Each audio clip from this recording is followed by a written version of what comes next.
Hello ನಮಸ್ತೆ ಎಲ್ರಿಗೂ ವಿಜಯಾಸ್ ಮಾಡಿ ಯೂಟ್ಯೂಬ್ ಚಾನಲ್ಗೆ ತಮ್ಮೆಲ್ಲರಿಗೂ ಸ್ವಾಗತ. ಇವತ್ತಿನ ವಿಡಿಯೋದಲ್ಲಿ ನಾನು ಮಜ್ಜಿಗೆ ಮೆಣಸಿನಕಾಯಿ, ಬಳಕದ ಕಾಯಿ ಹಾಗೆ ಮೊಸರು ಕಾಯಿನೂ ಅಂತಾರೆ, ಅದನ್ನು ಹೇಗೆ ಮಾಡೋದು ಅನ್ನೋದನ್ನು ಇವತ್ತಿನ ವಿಡಿಯೋದಲ್ಲಿ ತೋರಿಸ್ಕೊಡ್ತಾ ಇದ್ದೀನಿ. ವಿಡಿಯೋ ಎಲ್ಲೂ ಸ್ಕಿಪ್ ಮಾಡ್ದೇನೆ ನೋಡಿ.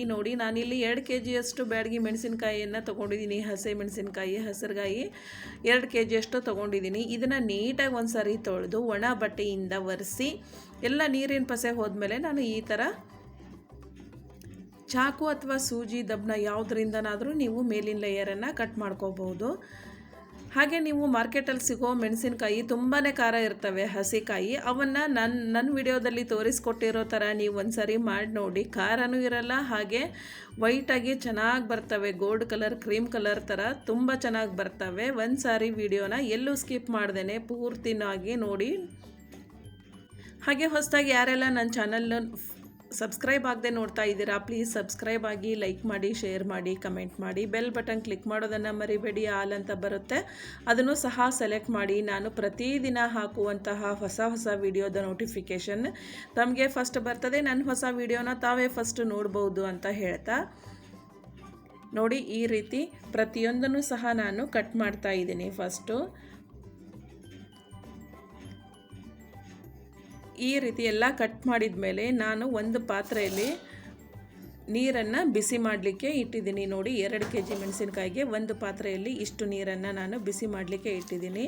ನೀರು ಕುದಿಬಾರ್ದು, ಸಂಪೂರ್ಣ ಬಿಸಿ ಆದಮೇಲೆ ಸ್ಟವ್ ಆಫ್ ಮಾಡಿ ಈ ಥರ 1 ಲೇಯರ್ ಕಟ್ ಮಾಡಿಟ್ಟಂತಹ ಮೆಣಸಿನಕಾಯಿಯನ್ನು ಅಷ್ಟು ನೀರಲ್ಲಿ ಹಾಕಿ, ಬಿಸಿನೀರಲ್ಲಿ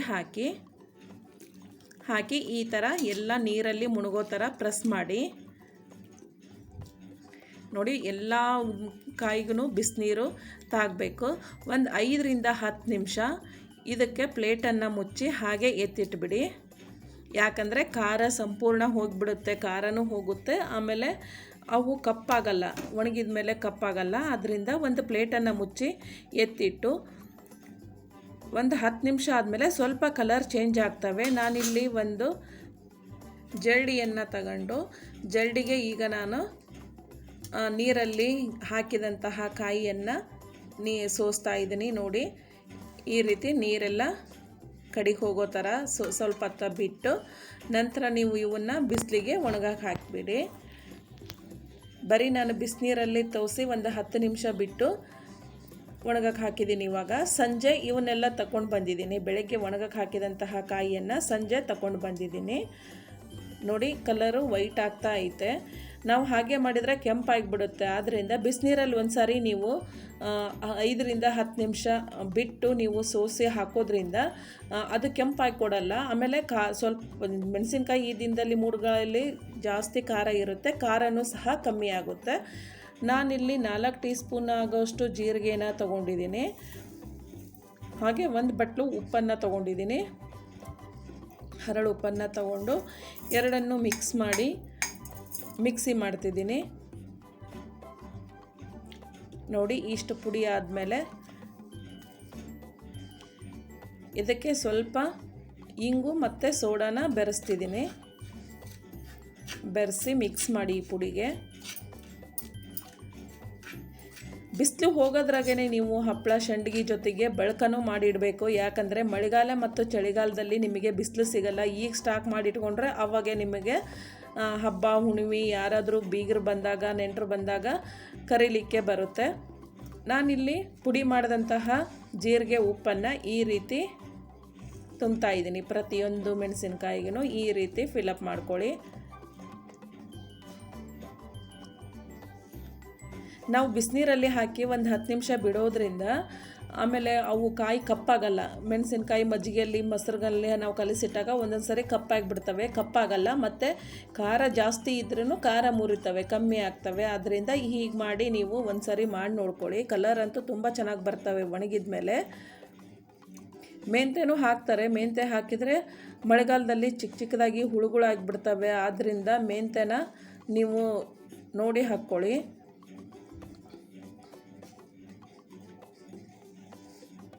ನೋಡಿ, ಅದು ತುದಿಯಿಂದ ತುಂಬಿನ ತನಕನೂ ಪೂರ್ತಿ ಜೀರಿಗೆ ಉಪ್ಪನ್ನು ಫಿಲಪ್ ಮಾಡ್ಕೊಳ್ಳಿ.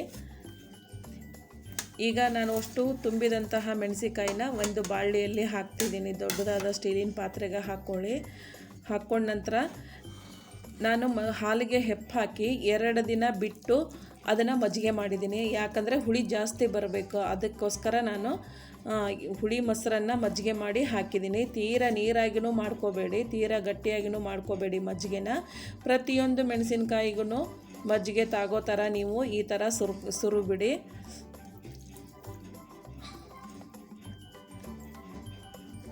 ಇದು ನೈಟ್ ನಾನು ಮಾಡ್ತಾ ಇರೋದು. ಬೆಳಿಗ್ಗೆ ಬಿಸಿನೀರಲ್ಲಿ ಹಾಕಿ 10 ನಿಮಿಷ ಬಿಟ್ಟು ಬಿಸಿಲಿಗೆಲ್ಲ ಒಣಗಿಸಿದ ಮೇಲೆ ಅವನ್ನ ತಕ್ಕೊಂಬಂದು ಜೀರಿಗೆ ಉಪ್ಪು ಸೇರಿಸಿ ಜೀರಿಗೆ ಉಪ್ಪನ್ನು ತುಂಬಿ ಈಗ ನಾನು ಮಜ್ಜಿಗೆ ಕಲಸಿ ಇಡ್ತಾ ಇದ್ದೀನಿ. ನೋಡಿ ಮಿಕ್ಸಿಗೆ ಅದಕ್ಕೆ ಸ್ವಲ್ಪ ನೀರು ಹಾಕಿ ಮತ್ತೆ ಹಾಕಿದೆ. ಇರುವಾಗ ಇದನ್ನು ನೀಟಾಗಿ ಒಂದು ಸಾರಿ ಗಲ್ಕಿಸ್ಬಿಡಿ. ಎಲ್ಲ ಕಡೆಗೂ ಕೈಯಿಂದನಾದರೂ ಮಾಡ್ಬೋದು. ಈ ರೀತಿ ಎಲ್ಲ ಕಡೆಗೂ ಮೊಸರು ಮಜ್ಜಿಗೆ ಹತ್ತೋ ಥರ ನೀವೇನು ಹಾಕಿರ್ತೀರ ನೋಡು ಅದು ಹತ್ತೋ ಥರ ಗಲ್ಕಿಸಿ ಅದರ ಮೇಲೆ ಪ್ಲೇಟನ್ನು ಮುಚ್ಚಿ ಎತ್ತಿಡಿ. ಈಗ ಬೆಳಗ್ಗೆ ತನಕ ಮಜ್ಜಿಗೆಯಲ್ಲಿ ನೆನಿಲವು. ನೋಡಿ ಈಗ ಬೆಳಗ್ಗೆ ನಾನು ಇದನ್ನು ತೆಗೆದು ಮತ್ತೊಂದು ಸಾರಿ ಗಲ್ಕಿಸಿದ್ದೀನಿ. ನೀವು ಮಲ್ಕೊಳ್ಳೋ ತನಕ 2-3 ಸಾರಿ ಆದರೂ ಗಲ್ಕಿಸಿ ಇಡ್ಬೋದು, ತಪ್ಪೇನಲ್ಲ. ಈಗ ಇವನ್ನು ಬಿಸಿಲಿಗೆ ಒಣಗಕ್ಕೆ ಹಾಕ್ತೀನಿ. ಪಾತ್ರೆಯಲ್ಲಿ ಇನ್ನೂ ಸ್ವಲ್ಪ ಮಜ್ಜಿಗೆ ಉಳಿದಿದೆ. ನೋಡಿ ಬಿಸಿಲಿಗೆ ಈ ರೀತಿ ತೆಳ್ಳಗೆ ಒಣಗಕ್ಕೆ ಹಾಕಿದ್ದೀನಿ. ಮತ್ತೆ ಸಾಯಂಕಾಲ ತಗೊಂಡು ಬಂದು ಇನ್ನೂ ಸ್ವಲ್ಪ ಪಾತ್ರೆಯಲ್ಲಿ ಮಜ್ಜಿಗೆ ಉಳಿದಿತ್ತಲ್ಲ ಆ ಪಾತ್ರೆಗೆ ಮತ್ತೆ ನಾನು ಇದನ್ನು ಹಾಕ್ತಿದ್ದೀನಿ. ನೋಡಿ ಉಪ್ಪು, ಜೀರಿಗೆ ಪುಡಿ, ಮಜ್ಜಿಗೆ ಕಲಸಿದ್ದು ಇನ್ನೂ ಐತೆ. ಅದು ಇದಕ್ಕೆ ಇನ್ನೂ ಒಂದು ಸಾರಿ ಹಾಕ್ತೀನಿ. ಇವು ಮುಗಿಯೋ ತನಕನೂ ಮಜ್ಜಿಗೆ ಮುಗಿಯೋ ತನಕನೂ ಬೆಳಗ್ಗೆ ಒಣಗಕ್ಕೆ ಹಾಕೋದು, ಸಾಯಂಕಾಲ ತಗೊಂಡು ಬಂದು ಮತ್ತು ಅದೇ ಪಾತ್ರೆಗೆ ಹಾಕಿ ಗಲ್ಕಿಸಿ ಇಡೋದ್ರಿಂದ ಅವು ಉಪ್ಪು ಜೀರಿಗೆ ಮತ್ತು ಮಜ್ಜಿಗೆ ನೀಟಾಗಿ ಹೀರ್ಕೊಂಡು ಮೆಣಸಿನ್ಕಾಯಿ ಹುಳ್ಳಿಗೆ ಚೆನ್ನಾಗಿ ಬರುತ್ತೆ. ಆದ್ದರಿಂದ ಪ್ರತಿದಿನವೂ ತಗೊಂಡು ಬಂದು ಉಳಿದಿರೋ ಮಜ್ಜಿಗೆ ಅದೇ ಪಾತ್ರೆಗೆ ಹಾಕಿ ಗಲ್ಕಿಸಿಡಿ. ಎಲ್ಲ ಮೆಣಸಿನ್ಕಾಯಿಗೂ ಹತ್ತೋ ಥರ ಈ ಥರ ಗಲ್ಕಿಸಿ. ನಾನು 3 ದಿನ ಮಾಡಿದ್ದೀನಿ. 3 ದಿನದ ನಂತರ ಮಜ್ಜಿಗೆ ಮುಗೀತು. ಆದ್ದರಿಂದ 3 ದಿನ ಈ ಥರ ಮಾಡಿ ಒಣಗಿಸಿ ತೊಗೊಂಡು ಬಂದಿದ್ದೀನಿ. ನೋಡಿ ಈ ಥರ ಮಾಡೋದು. ನೈಟು ಪ್ಲೇಟ್ ಮುಚ್ಚಿಡೋದು, ಬೆಳಗ್ಗೆ ಎದ್ದು ಮತ್ತೆ ಒಣಗಕ್ಕೆ ಹಾಕೋದು, ಈ ಥರ ಮಾಡಿದ್ದೀನಿ.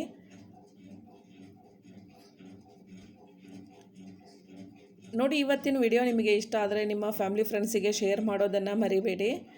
ನೋಡಿ ಫೈನಲ್ ಆಗಿ ಒಣಗಿದ ಮೇಲೆ ಈ ರೀತಿ ಬಳಕ ರೆಡಿಯಾಗಿದೆ. ನೋಡಿ ಎಷ್ಟು ಕ್ರೀಮ್ ಕಲರ್ ಬಂದಿದೆ. ಕಪ್ಪನೂ ಆಗಿಲ್ಲ, ಮೆಣಸಿನ್ಕಾಯಿ ಎಲ್ಲೂ ಹಣ್ಣೂ ಆಗಿಲ್ಲ.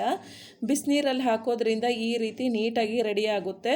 ಇವತ್ತಿನ ವಿಡಿಯೋ ನಿಮಗೆ ಇಷ್ಟ ಆಗಿದೆ ಅನ್ಕೋತೀನಿ. Thank you for the watching.